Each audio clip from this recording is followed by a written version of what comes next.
સુરતના રાણીપમાં સોનાની દુકાનમાં લૂંટનો પ્રયત્ન કરનારી મહિલા સામે પોલીસે તપાસ શરૂ કરી। રાણીપના શાક માર્કેટ પાસે આવેલી દુકાનમાં 3 નવેમ્બરે બપોરના સમયે દુકાનદાર એકલો બેઠો હતો।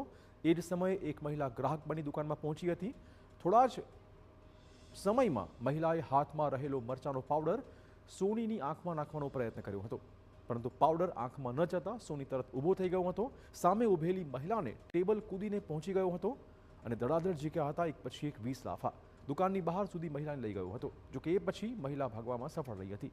દુકાનધારકની સતર્કતાથી આ લૂંટની ઘટના ટળી હતી। હાલ પોલીસે સીસીટીવીના આધારે તપાસ શરૂ કરી છે। રાણીપની એક જ્વેલર્સમાં મહિલા ગ્રાહકના સ્વાંગમાં આવી અને લૂંટનો પ્રયાસ કર્યો હતો, પરંતુ વેપારીની સતર્કતાના કારણે આ પ્રયાસ નિષ્ફળ રહ્યો હતો। જે જ્વેલર્સના માલિક છે હાર્દિક મોદી, તેમની સાથે વાત કરશું। હાર્દિકભાઈ, ક્યારે આવ્યા હતા અને કઈ રીતના આખું બનાવ સામે આવ્યો હતો? કારણ કે જે સીસીટીવી વાયરલ થયા હતા, શું કાર્યવાહી?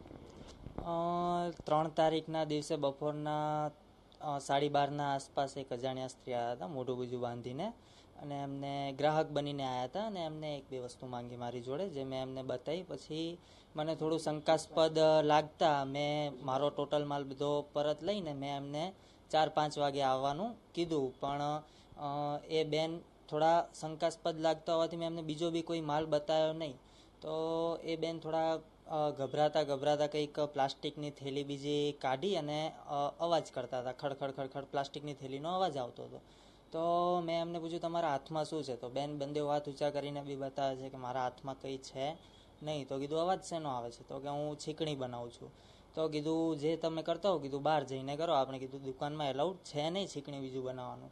તો બેને એટલામાં મરચાની ભૂકી હાથમાં લઈ થેલીમાંથી અને સીધી મારા આંખમાં નાખવાનો પ્રયાસ કર્યો। તો મારી એક આંખમાં મરચાની ભૂકી જતી રહી હતી, જો કે બીજી આંખમાં મને થોડીક જ ગઈ હતી, તો થોડા ઘણું દેખાતું હતું।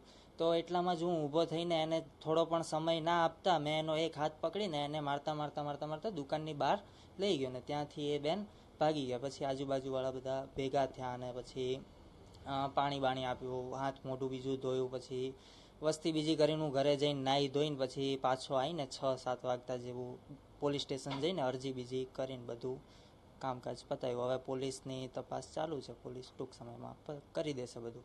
શું લાગતું હતું કે લૂંટના પ્રયાસે કોઈ અન્ય બહાર ઊભું હોય કે શું વાતચીત કરતું હતું એ રીતનું?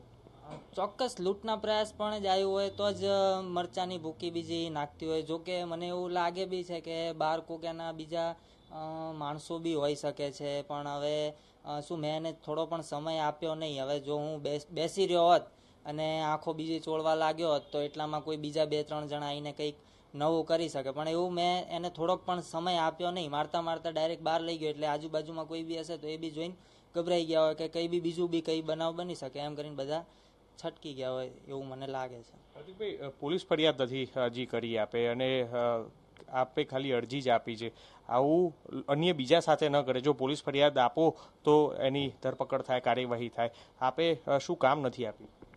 એ વસ્તુ જવાબ છે, જો એની માટે એવું કંઈ નથી। પોલીસ ફરિયાદ આપવાનો આપણો બીજો કોઈ પેલો નથી, આપણે કોઈ બી ચોરી કે લૂંટફાટ થઈ નથી, જે કારણે આપણે પોલીસ ફરિયાદ નથી આપી। જો કે આપણે અરજી આપી છે જાણવા જોગ, જેથી કરીને પોલીસ આના ઉપર ધ્યાન આપે।